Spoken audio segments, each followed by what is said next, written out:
దేవుని వాక్యంలో నుంచి రోమీలకు రాసిన పత్రిక, రోమాపత్రిక 8వ అధ్యాయం. రోమాపత్రిక 8వ అధ్యాయం 27వ వచనం. మరియు హృదయములను పరిశోధించువాడు ఆత్మ యొక్క మనసు ఏదో ఎరుగును, ఏలయనగా ఆయన దేవుని చిత్త ప్రకారము పరిశుద్ధుల కొరకు విజ్ఞాపన చేయుచున్నాడు. ప్రార్థన చేసుకుందాం. ప్రేమ కలిగిన మా తండ్రి, పరిశుద్ధుడమైన దేవా, స్తోత్రములు. ఇంతవరకు మమ్మల్ని నడిపించావు. మరలా నీ వాక్యములో నుండి నీ సంగతులు మాకు తెలియజేసి మహిమ పొందమని మా ప్రభువును మా రక్షకుడైన యేసుక్రీస్తు వారి ద్వారా స్తుతించి ప్రార్థించి వేడుచున్నాము తండ్రి. ఆమేన్. ప్రభువైన యేసుక్రీస్తు వారు ఆయన భూలోకానికి వచ్చి ఆయన మనకు ఆశీర్వాదంగా ఉన్నాడు. ఆయన తన జీవితం ద్వారా మనకు ఆశీర్వాదంగా ఉన్నాడు. ఆయన తన శిలువ మరణం ద్వారా మనకు ఆశీర్వాదంగా ఉన్నాడు. ఆయన పునరుద్ధానం ద్వారా మనకు ఆశీర్వాదంగా ఉన్నాడు. ఆయన ఆరోహణం ద్వారా కూడా మనకు ఆశీర్వాదంగా ఉన్నాడు. ఆయన ఆరోహణమై ఎక్కడికి వెళ్ళాడు? ఆరోహణమై ఎక్కడికి వెళ్ళాడు అంటే ఆయన తండ్రి యొద్దకు వెళ్ళాడు. తండ్రి యొద్దకు వెళ్ళాడు అని చెప్పడానికి ఒక వచనం చదువుదాం. చూడండి, అపోస్తుల కార్యముల గ్రంథం 7వ అధ్యాయం. ఇక్కడ స్టెఫను చెబుతున్న మాటలలో 55వ వచనం. అపోస్తుల కార్యముల గ్రంథం 7వ అధ్యాయం 55వ వచనం. అయితే అతడు పరిశుద్ధాత్మతో నిండుకొనిన వాడై ఆకాశము వైపు తేరి చూచి దేవుని మహిమను, యేసు దేవుని కుడిపార్శ్వమున నిలిచి ఉండుటయు చూచి. ఇప్పుడు యేసు ప్రభువారు ఎక్కడున్నారు? యేసుక్రీస్తు ప్రభువారు ఎక్కడున్నారు? దేవుని కుడిపార్శ్వమున ఉన్నారు. సరే, అక్కడికి మనకి క్లియర్ అయింది కాబట్టి అక్కడికి తర్వాత వెళ్దాం మళ్ళా. ఇప్పుడు యేసు ప్రభువారు ఆరోహణమై వెళ్ళాడు. ఆరోహణమై వెళ్ళి ఆయన ఒక అద్భుతమైన కార్యం చేస్తున్నాడు. ఏమిటి ఆ కార్యం అంటే, మనము ఈ లోకములో మాట్లాడడం వచ్చిన వారు ఉంటారు, మాట్లాడడం రాని వారు ఉంటారు, ప్రార్థన చేసిన వచ్చిన వారు ఉన్నారు, ప్రార్థన చేయడం రాని వారు ఉన్నారు. అయితే కొంతమంది వారి మనసులో, ప్రభువా నేను నిన్ను నమ్ముకుంటున్నాను, నన్ను క్షమించు అనేవారు ఉన్నారు. వారికి పూర్తిగా ప్రార్థన చేయడం ఎవరికో వాళ్ళకి తెలియదు. అయితే ప్రభు ఏం చేస్తున్నాడంటే, తండ్రి కుడిపార్శ్వమున కూర్చుండి ఏమండి ఏం చెప్పాడు చూడండి. ఏలయనగా ఆయన దేవుని చిత్త ప్రకారము పరిశుద్ధుల కొరకు విజ్ఞాపన చేస్తున్నాడు. యేసుప్రభు వారు తండ్రి చిత్త ప్రకారము పరిశుద్ధుల కొరకు విజ్ఞాపన చేస్తున్నాడు. యేసుక్రీస్తు ప్రభువారు గెత్సెమనే వనంలో కూడా నీ చిత్తమే సిద్ధించునుగాక అన్నాడు.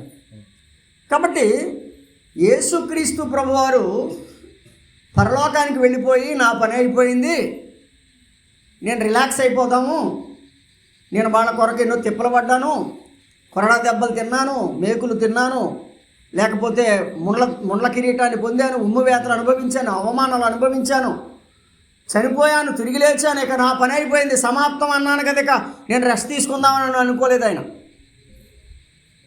ఆయన తండ్రి కుడిపార్శ్వమున కూర్చుండి పరిశుద్ధులందరి కొరకు దేవుని చిత్త ప్రకారము. ఇది చాలా విశేషమైన మాట అండి. ప్రపంచంలో మన చిత్తం జరగాలని మానవుడు అనుకుంటాడు, కానీ క్రైస్తవుడు అనుకోవలసింది ఏంటంటే, దేవా నీ చిత్తము జరిగించు అని. ఆయన చిత్తాన్ని మనము కోరుకోవాలి. అందుకనే యేసుక్రీస్తు ప్రభువారు శిష్యులకు ప్రార్థన నేర్పిస్తూ ఒక మాట అన్నాడు, పరలోకమందు నీ చిత్తము పరలోకమందు నెరవేరుచుండునట్లు భూమి అందును నెరవేరునుగాక. అంటే ప్రభు యొక్క చిత్తము పరలోకంలోనూ భూమి మీదను ఒకేసారి ఆయన చిత్తం నెరవేరాలి. అయితే యేసుక్రీస్తు ప్రభువారు పరిశుద్ధుల గూర్చినటువంటి శ్రద్ధ కలిగి ఉన్నాడు.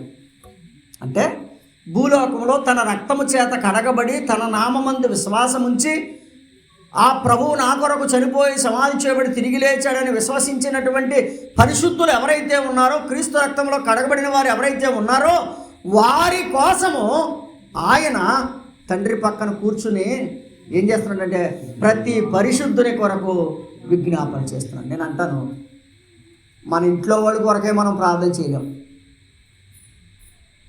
కొన్నిసార్లు మన కోసం మనం ప్రార్థన చేసుకుని ఆమేన్ అని పరిగెడతాం.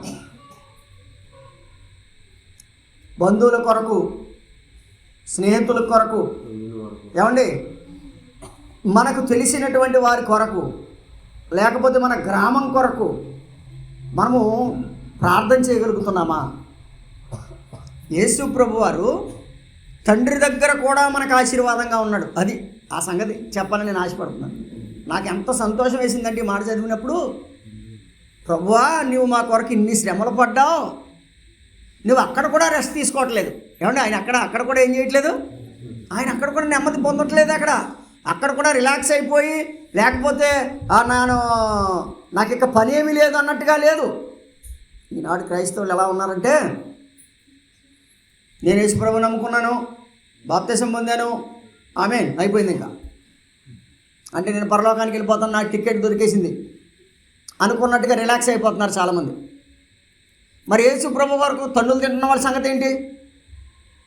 యేసు ప్రభు కొరకు అవమానాలు అనుభవిస్తున్న వారి సంగతి ఏంటి? యేసు ప్రభు వారి కొరకు ఏమండి నిందలు, అవమానాలు, కష్టాలు, నష్టాలు అనుభవిస్తున్న వారి సంగతి ఏంటి? వారు రిలాక్స్ అయిపోతే మరి యేసు ప్రభు యొక్క ప్రేమ వార్త జనాలకు ఎలా అందుతుంది? కాబట్టి యేసుక్రీస్తు ప్రభువారు పరిశుద్ధులందరి కొరకై, ప్రపంచములో క్రీస్తు నామం ఎరిగిన వారందరి కొరకు ఆయన విజ్ఞాపన చేస్తున్నాడు. అంటే దాని అర్థం ఏంటంటే, నీ పేరు ఈ రోజున పరలోకంలో పలికాడు ఆయన. నమ్మితే హృదయంలో ప్రభువుకి ఆమేన్ చెప్పు. అర్థమవుతుందా? నా పేరు పలికాడు ఆయన ఈ రోజున. ఎందుకంటే నేను ప్రభువునందు విశ్వాసం ఉంచాను కనుక నా పేరుతో తండ్రిని అడిగాడు, ఈరోజు నా బిడ్డకు కావాల్సింది ఇమ్మని. నీ పేరుతో అడిగాడు. నమ్మితే ప్రభువు మన కొరకు ఎంత విజ్ఞాపన చేస్తున్నాడు ఆలోచన చేయండి. కాబట్టి తండ్రి దగ్గర ఆయన విజ్ఞాపన చేస్తున్నాడు దేవుని చిత్త ప్రకారం. కాబట్టి ఆయన మన కొరకు విన్నారా, ఆయన మన కొరకు విజ్ఞాపన అక్కడ చేస్తున్నాడు గనక భూలోకంలో ఉన్న మనకు సమస్తాన్ని సమకూర్చున్నాయని బైబిల్ చెప్పింది. 8వ తర్వాత వచ్చిన చదవండి. 27 చదివారు కదా, 28 చదవండి ఇప్పుడు. దేవుని ప్రేమించు వారికి అనగా ఆయన సంకల్పము చొప్పున పిలువబడిన వారికి మేలు కలుగుటకై సమస్తమును సమకూడి జరుగుచున్నవని నేను మాట చెప్పనా? ఈ రోజున మనకి ఏది సమకూడినా అది ఉద్యోగం కావచ్చు, ఆరోగ్యం కావచ్చు, ఆహారం కావచ్చు, ఏది మనకు సమకూడినా ఆ పరలోకములో తండ్రి దగ్గర మన ప్రభువు మన కొరకు విజ్ఞాపన చేశాడు కాబట్టే మనకు సమకూడింది. అంతే, ఇంకా వేరే ఆప్షన్ అయితే లేదు. ఇది నేను నమ్ముతున్న సత్యం. దేవుని ప్రేమించే వారికి అంటే మనం ఇక్కడ ఏం చేస్తున్నాం? భూమి మీద ఆయనను ప్రేమిస్తున్నాం అంతే. ఆయన ప్రేమను తలుచుకొని ప్రభువా నీకు వందనాలు, నన్ను రక్షించామని చెప్తున్నాం. ప్రతిరోజు ఆయనకు వందనాలు చెప్పడానికి మనకి భారం అయిపోతుంది. కానీ ప్రభు ఏం చేస్తున్నాడంటే, నీకు ఏది సమకూర్చాలో అది సమకూడడం కొరకు, అది సమకూడే అంతవరకు నీ కొరకు ఆయన తండ్రి కుడి పార్శ్వన కూర్చుని విజ్ఞాపన చేస్తున్నాడు. కొన్నిసార్లు దేవుడు నన్ను మర్చిపోయాడేంటి అని అనుకుంటాం మనం. ఎప్పుడు మర్చిపోయేవాడు కాదు ఆయన. ఎందుకంటే ఆయన పరలోకానికి వెళ్ళి తండ్రి కుడిపార్శ్వమున కూర్చుని పరిశుద్ధులందరి కొరకు తండ్రి చిత్త ప్రకారంగా ఆయన విజ్ఞాపన చేస్తున్నాడు. 34వ వచనం కూడా చదువుతాం చూడండి. 34వ వచనం. శిక్ష విధించిన వాడెవడు? చనిపోయిన క్రీస్తు యేసే. అంతేకాదు మృతులలో నుండి లేచిన వాడును దేవుని కుడిపార్శ్వమున ఉన్నవాడును మన కొరకు విజ్ఞాపనము కూడా చేయువాడు ఆయనే. మన కొరకు విజ్ఞాపనము కూడా చేయువాడు ఆయనే. ఆయన ఎవరో చెప్పాడు, ఆయన ఎంత పని చేశాడో చెప్పాడు మన కొరకు. ఆయన మన కొరకు ఎన్ని శ్రమలు పొందాడో చెప్పాడు. అక్కడ ఏం చెప్పాడు? చనిపోయిన క్రీస్తు యేసే. అంతేకాదు మృతులలో నుండి లేచిన వాడును తండ్రి దేవుని కుడిపార్శ్వమున ఉన్నవాడును మన కొరకు విజ్ఞాపనము కూడా చేయువాడు. అంటే నీకోసం నా కోసం భూలోకంలో ఏం చేయాలో అది చేశాడు. ఇప్పుడు పరలోకానికి వెళ్ళి తండ్రి కుడిపార్శ్వమున ఉండి మన కొరకు ఏం చేయాలో అది చేస్తున్నాడు. ప్రార్థన పరిస్థితులను మార్చేది. ప్రార్థన సింహాల నోళ్ళు మూసేది. ప్రార్థన సంకెళ్ళు ఓడదీసేది. ప్రార్థన సమస్తాన్ని సమకూర్చేలా చేసేది. ఎందుకంటే ఇదే అధ్యాయంలో మనకు ప్రార్థన ఎలా చేయాలో తెలియదట. రాయబడింది చూడండి. 26వ వచనం చదువుతారో చూడండి. 26వ వచనం. అటువలే ఆత్మయు మన బలహీనతను చూచి సహాయము చేయుచున్నాడు. ఎలయనగా మనము యుక్తముగా ఎలాగూ ప్రార్థన చేయవలెనో మనకు తెలియదు. అంటే మనకు యుక్తంగా ఎలా ప్రార్థన చేయాలో తెలియదు కాబట్టి మన కొరకు మన స్థానములో బలి అయిన ప్రభువు మన స్థానంలో మన కొరకు విజ్ఞాపన చేస్తున్నాడు. ప్రార్థన చేయడం ఎంత యుక్తమైంది అనుకుంటున్నాడు.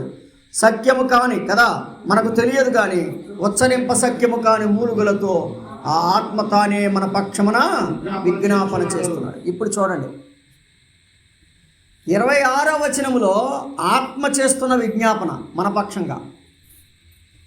27వ వచనములో తండ్రి కుడిపార్శ్వమున కూర్చుండి యేసుక్రీస్తు ప్రభువారు మన కొరకు చేస్తున్న విజ్ఞాపన ప్రార్థన. ఇప్పుడు తండ్రి విజ్ఞాపన ఆత్మ విజ్ఞాపన చేస్తున్నాడు, కుమారుడు విజ్ఞాపన చేస్తున్నాడు. ఇప్పుడు మన కోసం మనం బాధపడి భయపడాల్సిన అవసరం అయితే లేదు. ఎందుకో తెలుసా? నీ కొరకు పరిశుద్ధాత్ముడు విజ్ఞాపన చేస్తున్నాడు.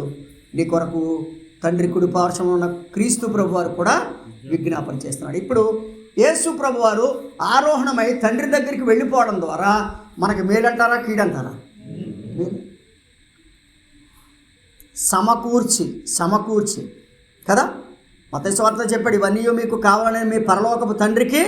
అంటే పరలోకపు తండ్రికి తెలుసు, అయినా కూడా మన కొరకై మన పక్షంగా ఆయన విజ్ఞాపన చేయడం ఎంతో ధన్యకరమైన సంగతి. అది మొదటి సంగతి. యేసుక్రీస్తు ప్రభువారు తండ్రి దగ్గరికి వెళ్ళి మన కొరకు ఏం చేస్తున్నాడు? విజ్ఞాపన చేస్తున్నాడు. తద్వారా మనకు సమస్తమును సమకూడి జరుగుతున్నాయి. సమకూర్చడానికే ఆయన ప్రార్థన చేస్తున్నాడు. అది మర్చిపోకూడదు. సమకూడలేదు అనుకోకండి. ఇప్పటి వరకు ఏం సమకూర్చాడు, ఇక ముందు కూడా సమకూరుస్తాడు. సమకూర్చగలిగిన సమర్థుడు. నీ కొరకు నా కొరకు ఆయన ప్రణాళికలో ఏముందో అంతవరకు మనల్ని వదిలిపెట్టకుండా మన కొరకు విజ్ఞాపన చేస్తున్న దేవుడు. రైట్. రెండవ సంగతి ఏంటంటే హెబ్రీలకు రాసిన పత్రికలో మరొక మాట చదువుకుందాం. హెబ్రీ పత్రిక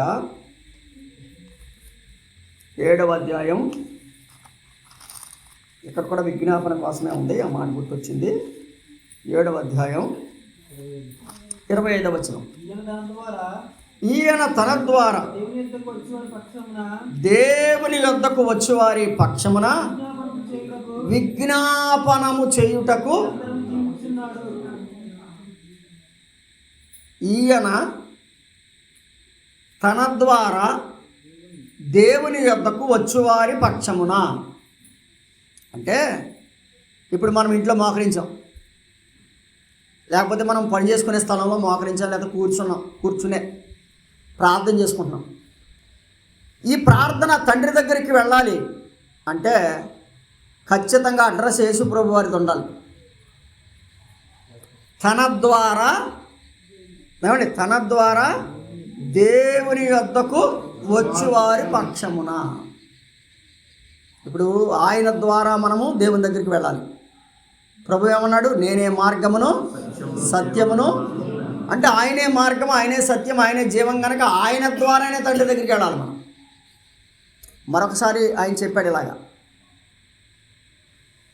నేను గొర్రెల పోవు ద్వారమును నేనే అన్నాడు. నేనే అనే మాటల అర్థం ఏంటంటే ఆయన మనకు ఒక దారి చూపించాడు, ఒక మార్గం చూపించాడు. తండ్రి దగ్గరికి పోయే మార్గం, తండ్రి దగ్గరికి వెళ్ళగలిగిన ఆ మార్గాన్ని ప్రభు చూపించాడు. కాబట్టి ఇప్పుడు ప్రపంచంలో నలుమూలల ఎక్కడ పరిశుద్ధులు ఉన్నా, ఎక్కడ దేవుని పిల్లలు ఉన్నా, లేకపోతే ఎక్కడ యేసు నామమున ఒక వ్యక్తి ప్రార్థన చేసినా అది ఖచ్చితంగా ఎక్కడికి వెళ్తుంది? తండ్రి దగ్గరికి వెళ్తుంది అన్నాడు. చెప్తున్నాడు కదా, ఏమన్నాడు? ఈయన తన ద్వారా దేవుని యొద్దకు వచ్చువారి పక్షమున, అంటే నీ విజ్ఞాపనని ఇంటర్ప్రిట్ చేస్తున్నాడు అక్కడ.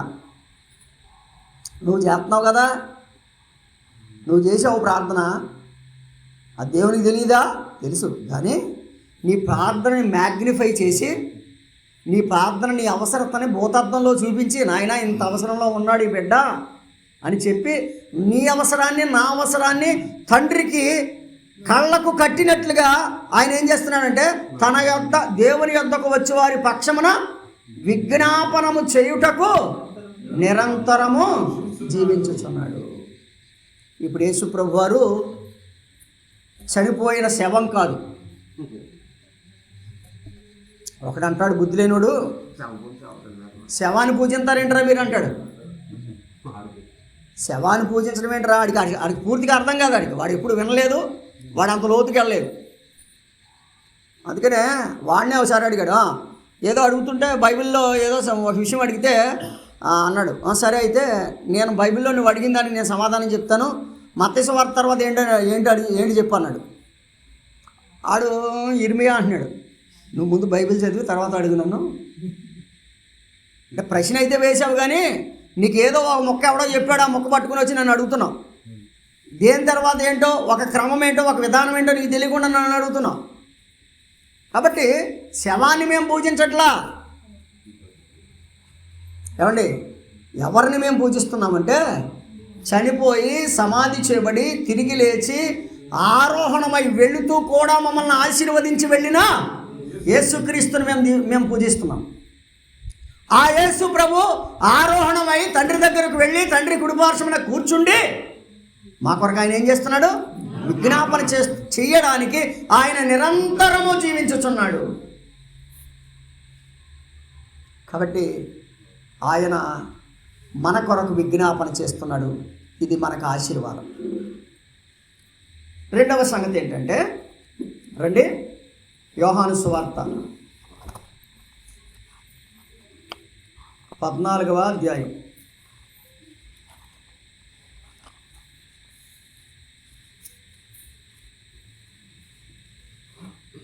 3వ వచనం. నేను వెళ్ళి మీకు స్థలము సిద్ధపరిచిన ఎడల, నేను వెళ్ళి మీకు స్థలము సిద్ధపరిచిన ఎడల. రైట్, ఇప్పుడు చెప్పండి. యేసు ప్రభు వారు తండ్రి దగ్గరికి వెళ్ళి మనకేం సిద్ధపరుస్తున్నాడు? స్థలం సిద్ధపరుస్తున్నాడు. ప్రియమైన వారలారా, ఒకవేళ ఇంకా ఈ రాత్రి ఈ వర్తమానం వింటున్న మీలో మీకు ఎవరికైనా పరలోకంలో స్థలం లేకపోతే, ఇప్పుడు ప్రభు పరలోకంలో స్థలం ఇవ్వడానికి సిద్ధంగా ఉన్నాడు. పరలోకంలో నీకు స్థలం కావాలంటే భూలోకంలో ఉండగా యేసు ప్రభుకి నీ హృదయంలో స్థలం ఇస్తే చాలు. ఇంతకన్నా ప్రభు నిన్ను కోరుకునేది ఏమీ లేదు. పరలోకంలో నీకు స్థలం కావాలంటే భూలోకంలో నీవు బ్రతికుండగా నీ హృదయంలో యేసు ప్రభుకి స్థలం ఇస్తే చాలు. ఆయన నీకు పరలోకంలో స్థలం ఇస్తాడు. ఇప్పుడు యేసు ప్రభు వారు ఆయన మన కోసం ఏం సిద్ధపరుస్తున్నాడు? స్థలము సిద్ధపరుస్తున్నాడు. స్థలం. బైబిల్లో ఏం చెప్పిందంటే, 2వ వచనంలో నా తండ్రి అంటే అనేక నివాసములు కలవు, మ్యాన్షన్స్ అని రాశాడు ఇంగ్లీష్లో. మ్యాన్షన్స్ అంటే భవనాలు. మ్యాన్షన్ అంటే భవనం. మనం కట్టుకున్నటువంటి చిన్న చిన్న ఇళ్ళు ఏం కాదు. ఆయన ఒక పెద్ద భవంతిని మన కొరకు సిద్ధపరుస్తున్నాడు.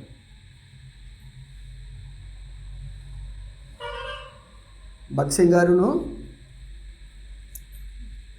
తర్వాత ఏజీ ఫెయిర్ ద్వారా గారు, తర్వాత భక్సింగ్ గారి పక్కన ఒక ఆయన ఒక వైశ్య కమ్యూనిటీకి చెందిన ఒక ఆయన ప్రభుని నమ్ముకుని భక్సింగ్ గారితో కలిసి ఆయన సేవ చేశాడు.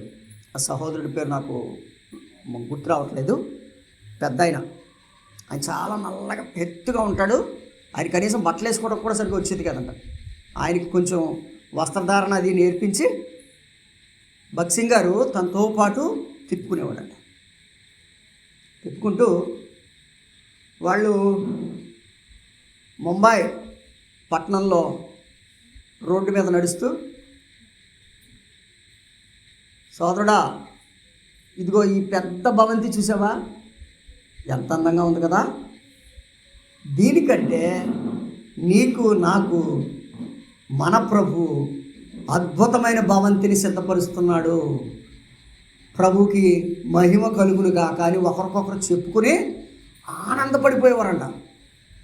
భూలోకంలో వాళ్ళు కోట్లు ఆస్తులు స్థలాలు సంపాదించుకోలేదు, కానీ భూలోకంలో ఉన్న భవంతిని చూసి ఒక అత్యద్భుతమైనటువంటి మేడలను చూసి వారు అనుకునేవారంట, మన ప్రభువు మన కొరకు అక్కడ సిద్ధపరుస్తున్నాడు కదా అని చెప్పి ప్రభువుని వారు ఎంతగానో ఇచ్చించేవారంట. తర్వాత హైదరాబాద్కి వచ్చిన తర్వాత కూడా హైదరాబాద్లో కూడా వారు చాలా విశేషమైనటువంటి సేవ వారు చేసి వారు ఏమీ ఆశించకుండా ప్రభువు మనకు పరలోకంలో సిద్ధపరుస్తున్నాడు అని.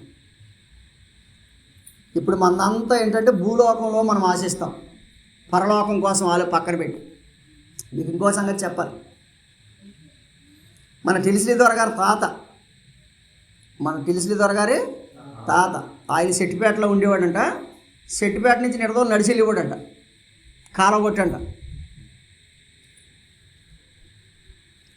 పెద్ద కర్ర ఒకటి ఉండేదంట ఆయన దగ్గర. ఫారినర్స్ దగ్గర కర్ర ఏదో ఉంటుంది కదా, మంచి స్టిక్,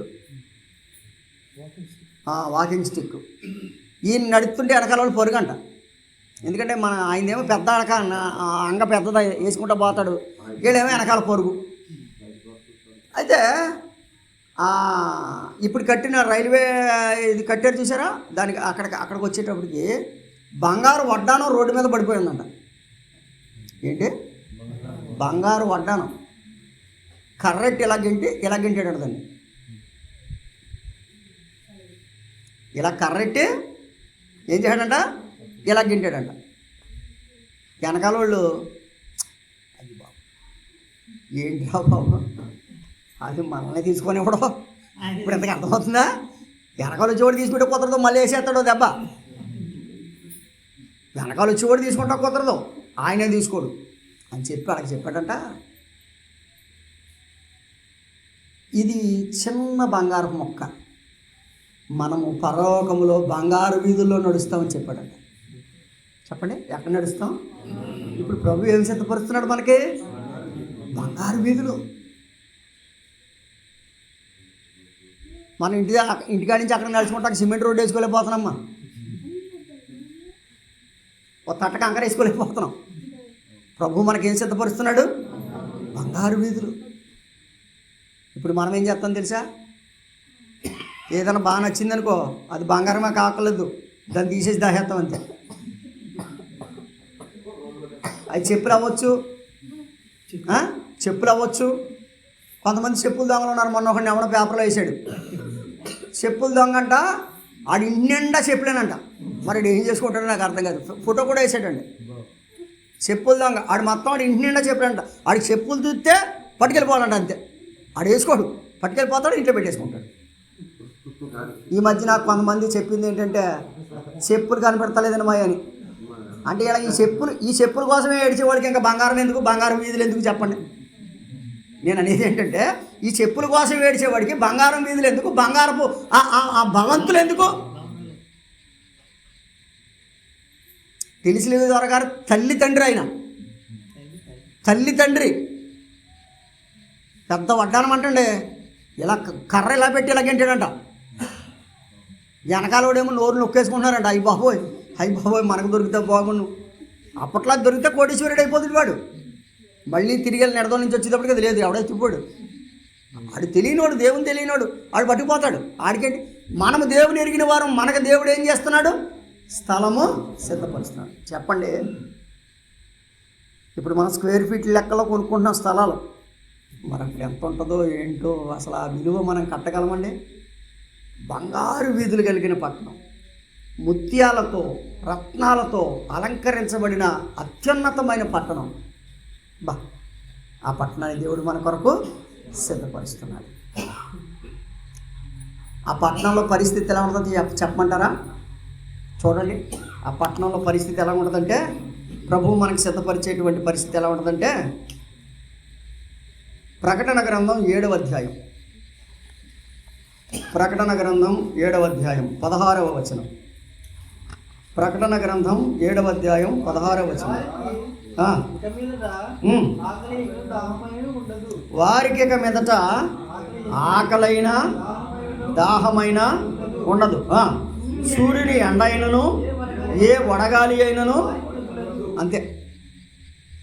ఇప్పుడు దేవుడు మనకు ఏర్పాటు చేసేటువంటి స్థలం ఏమండి, దేవుడు మనకు ఏర్పాటు చేసే స్థలం ఎటువంటి స్థలం అంట? ఆకలి లేని స్థలము, దప్పిక లేని. నేను అంటాను, ఎప్పుడు ఆ స్థలానికి వెళ్ళిపోతామా అని పౌలు గారు నేను క్రీస్తుతో కూడా ఉండాలని ఆశ ఉంది అంటాడు. ఎవరితో ఉండాలని? నేను క్రీస్తుతో ఉండాలని నాకు ఆశ ఉంది. ఎందుకో తెలుసా? ఆ క్రీస్తు ప్రభుతో ఉంటే నాకు దప్పిక లేదు, దాహము లేదు, ఆకలి లేదు, అక్కడ వడగాలి లేదు. చెప్పండి, ఇంకా వారికి ఎండ అయినను వడగాలి అయినను తగలదు. 17వ వచనం. ఏలయనగా సింహాసనము మధ్య నుండి గొర్రె పిల్లవారికి కాపరి అయి జీవజలముల బొగ్గ యొద్దకు వారిని. అంతే. ఇప్పుడు ప్రభు మనకు సిద్ధపరిచే స్థలం ఎటువంటిది? జీవజలముల బొగ్గ దగ్గరికి నడిపిస్తాడంట. అక్కడ ఆకలి లేదు, దప్పిక లేదు, ఎండ లేదు. 21వ అధ్యాయానికి రండి. 21వ అధ్యాయం. ప్రభు మనకి ఎటువంటి స్థలాన్ని సిద్ధపరుస్తున్నాడు? 21వ అధ్యాయం 4వ వచనం. ఆయన వారి కన్నుల ప్రతి బాష్ప బిందువును మరణము ఇక ఉండదు అంటారండి. ఏమి లేదు, ఇంకా మరణం లేదు. ఇక ఎక్కడైతే చావుకు భయపడిపోతున్నాం, కానీ యేసుక్రీస్తునందు విశ్వాసం ఉంచిన వారికి ప్రభు సిద్ధపరుస్తున్న స్థలములో ఏమి లేదు, మరణం లేదు. యేసు ప్రభు మన కొరకు సిద్ధపరుస్తున్న స్థలములో ఆకలి లేదు. యేసు ప్రభు మన కొరకు సిద్ధపరుస్తున్న స్థలములో దప్పిక లేదు, మరణము ఇక లేదు అన్నాడు. 22వ అధ్యాయం 3వ వచనం. అదే పేజీలో ఉన్నాను చూడండి. ఇక మీదట శాపగ్రస్తమైనది ఏది దానిలో లేదు. శాపం అనేదే లేదు. శాపగ్రస్తమైనది ఏది అక్కడ ఉండదు. 5వ వచనం కూడా చదవండి. రాత్రి ఇక ఎన్నడూ ఉండదు. దీపకాంతి అయినను సూర్యకాంతి అయినను వారికి అక్కరలేదు. అంటారా? దీపకాంతి అక్కర్లేదు, సూర్యకాంతి అక్కర్లేదు. కారణం ఏంటో తెలుసా? చెప్పాడు అక్కడ. దేవుడైన ప్రభువే వారి మీద. అది అటువంటి స్థలాన్ని ప్రభు సిద్ధపరుస్తున్నాడండి. కరెంట్ అక్కర్లేదు, ఏసీలు అక్కర్లేదు, ఎందుకంటే వడగాలి లేదుగా అక్కడ. కరెంట్ అక్కర్లేదు, ఏసీలు అక్కర్లేదు, ఏమండి 25 కేజీలు బియ్యం వేయించుకోక్కర్లేదు. ఏంటి చెప్పండి, అర్థమైందా? అయ్యి బాబు వారం రోజులు రావట్లేదు బాబు అని బాధపడుతున్నాం ఇక్కడ. అటువంటి బాధ లేదు. వాటర్ టిన్ అయిపోయిందనే బాధ లేదు. అర్థమవుతుందా? ప్రభువు మన కొరకు సిద్ధపరుస్తున్న స్థలం అంటే యేసు ప్రభు తండ్రి దగ్గర ఉండి ఎంత అద్భుతమైన కార్యం మన కొరకు చేస్తున్నాడో చూడండి. తండ్రి దగ్గర ఉండి ఆయన మనకేం చేస్తున్నాడు? ఒక అద్భుతమైన కార్యం చేస్తున్నాడు. కాబట్టి యేసుక్రీస్తు ప్రభు తండ్రి దగ్గర ఉండి మన కొరకు విజ్ఞాపన చేస్తున్నాడు. 2, యేసుక్రీస్తు ప్రభు తండ్రి దగ్గర ఉండి మనకు స్థలం సిద్ధపరుస్తున్నాడు. 3వ మాట చెప్పి నేను ముగిస్తాను. యోహాను మొదటి పత్రిక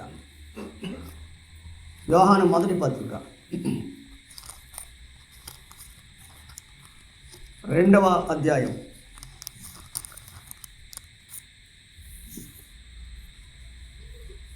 1వ వచనం. నా చిన్నపిల్లలారా, యోహాను మొదటి పత్రిక 2వ అధ్యాయం 1వ వచనం. నా చిన్నపిల్లలారా, మీరు పాపము చెయ్యకుండుటకై ఈ సంగతులు మీకు రాయిచున్నాను. మీరు పాపం చెయ్యొద్దనే రాస్తున్నాను అన్నాడు కదా. పాపము చెయ్యకుండుటకై ఈ సంగతులు మీకు రాస్తున్నాను. ఎవడైనను పాపము చేసిన ఎడల నీతిమంతుడైన యేసుక్రీస్తు అను ఉత్తరవాది తండ్రి యొద్ద మనకు ఉన్నాడు. ఆయనే మన పాపములకు శాంతికరమై ఉన్నాడు. ఇప్పుడు యేసు ప్రభు వారు తండ్రి దగ్గర ఉండి మన పాపాలన్నిటికీ ఏమై ఉన్నాడు? ఆయన శాంతి అయి ఉన్నాడు. మన పాపాలన్నిటికీ శాంతి అంటే దాని అర్థం ఏంటి? శాంతి అంటే పాపం వల్ల మనకు నెమ్మది లేదు. ఇప్పుడు భూలోకంలో మనం జీవిస్తున్నాం. మామూలుగా మనం అనుకుంటాం ఈరోజు నేను ఏ పాపం చేయలేదని. కానీ నీకు తెలియకుండా దేవునికి ఇబ్బందికరమైంది ఏదైనా జరుగుంటే సాతానుగాడు ఏం చేస్తాడు తెలుసా? ఏంటి తిమోతిగాడు ఏం చేయలేదనుకుంటున్నావా? ఏం చేశాడు చూడు అని చెప్పి నేను చేసిన కార్యక్రమాన్ని తండ్రి దగ్గర స్క్రీన్ మీద చూపిస్తాడు.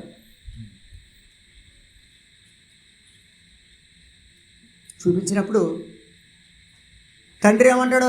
తప్పదిడికి శిక్ష చేయాల్సిందే అంటాడు. ఎందుకంటే ఆయన కొట్టు తెలుసు, ఆయన న్యాయవంతుడు. ఆయన కత్తెత్తాడంటే దించడు. ఆయన కత్తెత్తాడు, దించడం. కాబట్టి ఆ కత్తి మన మీద పడకుండా యేసుప్రభు తన మీద ఎట్టాడు. అర్థమైందా? అంటే దాని అర్థం ఏంటి? ఆ కత్తికి ఆయన బలి అయ్యాడు, మనల్ని బలి చేయకుండా. రైట్. ఇప్పుడు నేను ఏదైనా ఒక అనుకోని చిన్న తప్పిదంలో నేను పడ్డాను. ఒకవేళ మన మనసుకి అది తప్పిదం అనిపించకపోవచ్చు, కానీ సాతానుగాడు ఎవరిని మింగుద్దుమా అని చూస్తున్నాడు కదా. అంటే వాడు ఎంత నిశ్చితంగా చూస్తాడంటే స్క్రూట్నీ అంటారు చూసారా, అంత నిశ్చితంగా చూస్తాడు. స్క్రూట్నీలో ఏంటో తెలుసా? ఉద్యోగం ఇచ్చేటప్పుడు స్క్రూట్నీ చేసేటప్పుడు ఏం చేస్తారో తెలుసా? పేరు ఉందనుకో, KAN, ఇక్కడ ఏంటిరా ఇక్కడ అనలేదేంటి, ఎం ఉందేంటి అంటాడు. అర్థమవుతుందా?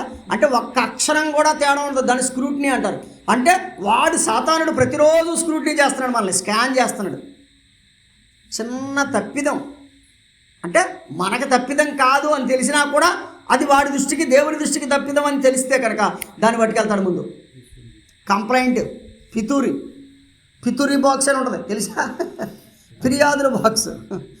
ఇదివరకు మేము అనేవాళ్ళం పితూరి బాక్స్ నీడు అనేవాళ్ళం. అంటే దాని అర్థం ఏంటంటే మ్యాట్నే వీడు కొట్టాడండి, మ్యాట్ని గిల్లాడు అంటే ఆడే పితూరి బాక్స్. ఇంక అందరూ వీడు గిల్లాడు కొట్టాడు అంటమే తప్పాడు. ఇంకా అందరి మీద కంప్లైంట్లు చెప్పడమే. ఇప్పుడు సాతానుగాడి లక్షణం అదే, కంప్లైంట్లు. ఇప్పుడు ఈ కంప్లైంట్ రైజ్ చేశాడు ఎక్కడ? పరలోకపు న్యాయస్థానంలో. పరలోక న్యాయస్థానంలో నా మీద కంప్లైంట్ వచ్చింది. ఇప్పుడు నాకు వాదించే దిక్కేది, నా పక్షంగా మాట్లాడే దిక్కేది? నేను ఈ భూలోకంలో ఉండి నమ్ముకున్న నా ప్రభువే నాకు అక్కడ దిక్కు. అర్థమవుతుందండి? నేను ఈ భూలోకంలో నమ్ముకున్న నా ప్రభువే అక్కడ నా పక్షంగా ఏం చేస్తాడు? వాదిస్తాడు. ఉత్తరవాది, ఇంగ్లీష్లో అడ్వకేట్ అని రాశాడు చూడండి. అడ్వకేట్ అంటే ఏంటి? న్యాయవాది. నీ పక్షంగా, నా పక్షంగా, మన పక్షంగా. అయ్యా ప్రభువా నిజమే, అతను తప్పు చేసింది నిజమే, అతని కోసం నేను రక్తం కార్చాను కదా, క్షమించయ్యా అని భూలోకంలో ఉన్న మనల్ని కాపాడుతూ తండ్రి దగ్గర సాతానుగాడి మీద ఫైట్ చేసేవాడు ఎవరంటే మన ప్రభు అయినా. అంటే నీ కోసం, నా కోసం ఇప్పుడు పరలోకంలో కూర్చుని ఆయన ఏం చేస్తున్నాడు తెలుసా? ఫైట్ చేస్తున్నాడు. ఎవరితో ఫైట్? లోక సంబంధమైన దేవతలతో ఫైట్ చేస్తున్నాడు. ఈ లోక సంబంధమైనటువంటి అధికారితో ఆయన ఫైట్ చేస్తున్నాడు. నీకు నాకు తెలియని ఫైట్ జరుగుతుంది పరలోకంలో. మీకు తెలియడానికి జకర్యా గ్రంథానికి నేను ఒక్క విషయం చెప్తాను. జకర్యా గ్రంథంలో అక్కడ ఒక ఫైట్ జరుగుతుంది. ఆ ఫైట్ని చూపిస్తాను రండి. జకర్యా గ్రంథం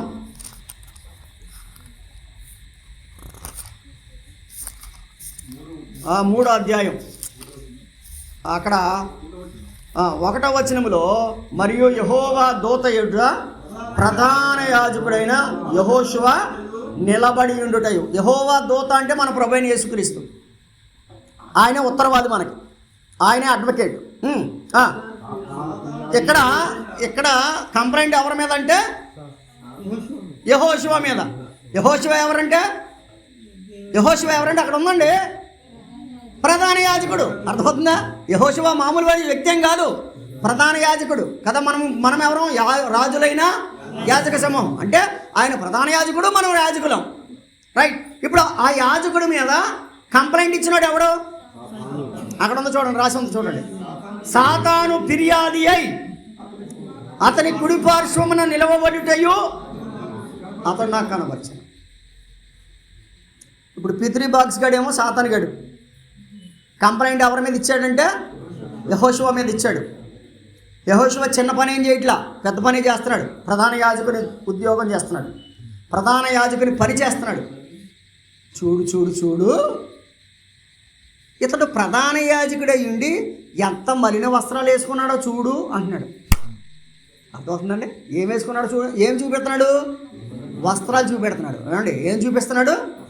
నేను అంటాను, మనం కట్టుకున్న వస్త్రాలు బాగోకపోయినా మన క్రియలే వస్త్రాలు. గుర్తుపెట్టుకోండి, మన క్రియలు బాగుండాలి. ఇప్పుడు యెహోషువ నెంబర్ 1 సేవకుడే, ఓ గుడ్ అని నువ్వు జబ్బలు జరుచుకుంటున్నావు కదా తండ్రి, వాడు బట్టలు ఎలా ఉన్నాయి చూడు అని అంటే, ఇప్పుడు యెహోవా దూత అంటున్న మాట ఏంటి తెలుసా? నువ్వు వాడు పై రూపాన్ని చూస్తున్నావు ఏంటి, వాడి బట్టలు నువ్వు చూస్తున్నావు, కానీ అతడు అగ్నిలో నుండి తీయబడిన కొరివెవలే ఉన్నాడు కదా. ఎలా వాదిస్తున్నాడు చెప్పండి? ఎలా వాదిస్తున్నాడు? నా బిడ్డ ఎవరు? అగ్నిలో నుండి తీయబడిన కొరివే. నువ్వు పై రూపాన్ని చూస్తున్నావు, పై రూపాన్ని చూసి నాకు కంప్లైంట్ ఇస్తున్నావు, కానీ అతడు ఎవరో తెలుసా? అగ్నిలో నుండి తీయబడిన కొరివిలా ఉన్నాడు కదా అని చెప్పి, రండి వాడు మలిన వస్త్రాలు తీసేయండి అన్నాడు. ఇప్పుడు ఇంతకీ తండ్రి ముందు ప్రధాన యాజకుని పక్షంగా, పరలోకపు తండ్రి ముందు ప్రధాన యాజకుని పక్షంగా వాదించి సరిచేసి మనకు సహాయం చేసిన వాడు ఎవరు? యెహోవా దూత. ఇప్పుడు చెప్పండి, యేసు ప్రభు వారు ఏం చేస్తున్నాడు పరలోకం నుండి మన కోసం? ఒకటి విజ్ఞాపన చేస్తున్నాడు, కాబట్టి అన్నీ సమకూరుతున్నాయి. 2 మనకి స్థలము సిద్ధపరుస్తున్నాడు. అటు ఎటువంటి స్థలమో చూసాం, ఏం సిద్ధమైతే ఇంకా తర్వాత మరలా ఇంకొకసారి చూద్దాం. 3వది ఏంటంటే ఆయన మన పక్షంగా సాతాను శక్తుల మీద తండ్రి సన్నిధిలో పోరాడుతున్నాడు, న్యాయవాదిగా పోరాడుతున్నాడు. అందుకని చదువుదాం చూడండి. అక్కడ సాతాను 2వ వచనంలో, సాతాను యెహోవా నిన్ను గద్దించును అంటే నువ్వు తప్పుడు కేసేసావురా ఎదవా అని చెప్పడానికి. సాతాను నిన్ను గద్దించు, యెహోవా నిన్ను గద్దించును, యెరూషలేమును కోరుకును, యెహోవా నిన్ను గద్దించును, ఇతడు అగ్నిలో నుండి తీసిన కొరివి వలె ఉన్నాడు కదా అని యెహోవా దూత సాతానుతో నేను యెహోషువ మలిన వస్త్రములు ధరించిన వాడై దూత సముఖములో నిలబడి ఉండగా దూత దగ్గర నిలిచి ఉన్న వారిని పిలిచి ఇతని మైల బట్టలు, ఇప్పుడు నిజం చెప్పండి, నిజానికి అతనికి మైల అయిందా లేదా? అయింది. అమ్మా, ప్రభువుని నమ్ముకున్న వారిని సాతాను గాడు చాలా క్లియర్గా చూస్తాడు. నమ్మనోడిని చూడవాడు ఎందుకు చూస్తాడంటే, మనం తెల్లబట్టలు వేసుకున్నాం, చిన్న డాగు పడినా ఆ డాగ్ క్లియర్గా కనపడదు. నల్లబట్టలు వేసుకున్నవాడికి ఏం కనపడదు, ఎందుకంటే వాడు లోకంలో ఉన్నాడు కనుక. ఇప్పుడు మన మీద పడిన ప్రతి మచ్చ కూడా కంప్లైంట్ రూపంలో ఎక్కడికి వెళ్తుంది? తండ్రి సన్నిధికి వెళుతుంది, పరలోకపు సింహాసనం దగ్గరికి వెళుతుంది. పరలోకపు సింహాసనం దగ్గరికి వెళ్ళినప్పుడు మనల్ని ముద్దాయం చేయాలనే కదా. కానీ పరలోకపు సింహాసనంలో నీ పక్షంగా నువ్వు 5 పైసలు ఖర్చు చేయకుండా నీ పక్షంగా నా పక్షంగా ఒక లాయర్ గారు ఉన్నాడు మనకి అక్కడ. ఒక న్యాయవాది ఉన్నాడు మనకి, ఒక అడ్వకేట్ మనకున్నాడు, ఒక ఉత్తరవాది మనకున్నాడు. ఆయన ఏం చేస్తున్నాడంటే సాతాను యొక్క ఫిర్యాదును కొట్టివేసి తండ్రికి తన పిల్లల్ని గొప్పవారిగా చూపిస్తున్నాడు. ఇతని మైల బట్టలు తీసివేయుడి అని ఆజ్ఞాపించి, నేను నీ దోషమును పరిహరించి ప్రశస్తమైన వస్త్రములతో నిన్ను అలంకరించుచున్నాను అని సెలవిచ్చాను. అతని తల మీద తెల్లని పాగా పెట్టించుడని నేను మనవి చేయగా, వారు అతని తల మీద తెల్లని పాగా పెట్టి వస్త్రములతో అతనిని అలంకరించిరి. యెహోవా దూత దగ్గర నిలుచుండెను. అప్పుడు యెహోవా దూత యెహోషువకు ఇలాగున ఆజ్ఞ ఇచ్చాను. ఇప్పుడు చెప్పండి, కంప్లైంట్ అయిపోయింది. కంప్లైంట్ పెట్టుకెళ్ళాడు అని సిగ్గుపడుతున్నాడు. యేసు ప్రభు వారు యెహోవా దూతగా ఉండి తన దాసుని పక్షంగా వాదించి విజ్ఞాపన చేసి ప్లీడ్ చేసి వాదించి తన దాసుని తల మీద పాగా పెట్టించాడు. ఇప్పుడు చెప్పండి, గెలిచినవాడు ఎవరు? యెహోషువ గెలిచాడు. ఎందుకు గెలిచాడు చెప్పండి? ఉన్నటువంటి మన ప్లేటర్ గారు మంచివాడు కాబట్టి, అర్థం ఉందా? మన న్యాయవాది మంచివాడు కాబట్టి. అనగా మన న్యాయవాది ఎవరు? మన ప్రభువే యేసు. ఇప్పుడు నేను అంటాను, నీ మీద నా మీద ఎన్ని కంప్లైంట్లో, అసలు ఒక్కసారి ఇంటికి వెళ్ళేటప్పుడు పడుకోబోయే ముందు ఒకసారి కళ్ళు మూసుకుని చూడండి, ఇవాళ నీ మీద ఎన్ని కంప్లైంట్లు వస్తాయి. ఈ కంప్లైంట్లన్నిటికీ శిక్ష రావాలంటే బదులుగా వచ్చేయాలి. మనకి రావట్లేదే అంటే ఈ రాత్రి మన కోసం పరలోకపు సింహాసనం దగ్గర ప్లీడింగ్ జరుగుతుంది. ఆయన మన కొరకు ప్లీడ్ చేసి మనల్ని ఏం చేస్తున్నాడు తెలుసా? సాతాను శిక్ష నుంచి, సాతాను ఫిర్యాదుల నుంచి విడుదల చేసి మనల్ని ఒక రాజకుమారుడిగా బయట నిలబెడుతున్నాడు. పాగా పెట్టిస్తున్నాడు, ప్రశస్త వస్త్రాలు ఇస్తున్నాడు. ఇప్పుడు తండ్రి అయిన దేవుడు ఎవరిని తిడతాడు? సాతాను అని తిడతాడు. ఇటువంటి పిచ్చి కేసులు వేయకే ఎవరి మీదను అని తిడతాడు వాడిని. ఇప్పుడు మనకు ఎవరున్నారు పరలోకంలో? ప్రభు ఏం చేస్తున్నాడు? ఉత్తరవాదత్వం చేస్తున్నాడు. ఏం చేస్తున్నాడు?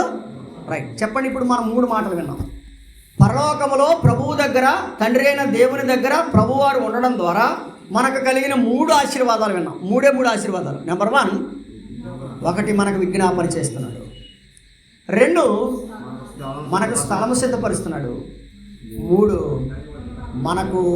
మన కోసం ఉత్తరవాదిగా మనకు రావలసిన శిక్షణ ఆయన కొట్టివేస్తున్నాడు. మనకు మీదకి శిక్ష రాకుండా మన మీదకి ఆశీర్వాదం వచ్చేలాగున మన పక్షంగా వాదించి మనల్ని శిక్ష నుంచి తప్పిస్తున్నాడు. కాబట్టి ప్రభువు తండ్రి దగ్గర ఉండడం ద్వారా ఈ ఆశీర్వాదాన్ని మనం పొందగలుగుతున్నాం. కాబట్టి యేసుక్రీస్తు ప్రభువుని కలిగిన మనము ధన్యులము.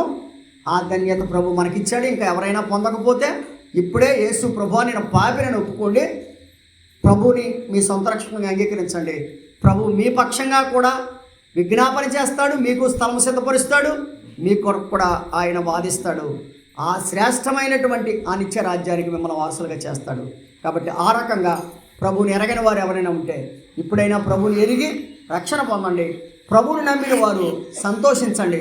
ఎందుకంటే మనకు ప్రభువు ఒక గొప్ప అండగా తండ్రి దగ్గర ఉన్నాడు. దేవుడి మాటలు మన కొరకు దీవించును గాక. ఆమేన్.